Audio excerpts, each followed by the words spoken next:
Bagi warga Banua, Kalimantan Selatan, siapa yang tidak kenal dengan roti bolu Haji Enong?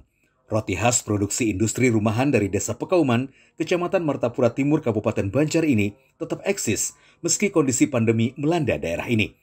Mempekerjakan ratusan karyawan, dalam sehari mereka mampu memproduksi ribuan kue bolu dengan sekitar 30 jenis varian rasa. Meski ada penurunan dalam pemasaran, namun rumah produksi kue Haji Enong tidak mengurangi produksi kuenya.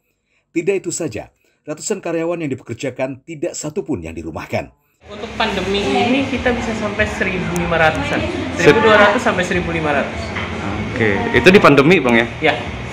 Oke. Untuk varian kuenya sendiri Bang, yang diproduksi itu berapa varian Bang di sini Bang? Kalau variannya sudah ada 30 jenis kurang lebihnya. Oke. 30 jenis kue yang diproduksi dari Haji Enong. Kalau andalannya sendiri Bang? Bolu gulung. Bolu gulung Bang ya? Oke, Bang di masa pandemi ini Bang, kalau maksudnya dari produksi Bang?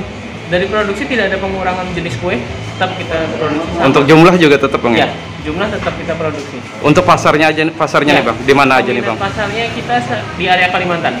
Oke, katanya sampai keluar Kalimantan juga nih Bang? Sebagian ada yang ngebawain sampai keluar Kalimantan, tapi untuk basic kita untuk pemutaran kuenya di area Kalimantan saja. Kue bolu Haji Enong kini semakin menasional karena menjadi salah satu sentra oleh-oleh wisatawan domestik yang berkunjung ke Banua. Tidak heran jika saat ini ekspansinya terus diperluas dengan membuat gerai atau outlet resmi kue bolunya menjadi 9 buah yang tersebar di kota Martapura, Banjarbaru, dan Banjarmasin. Dari Martapura, Husairi, kontributor Kalsel 1net.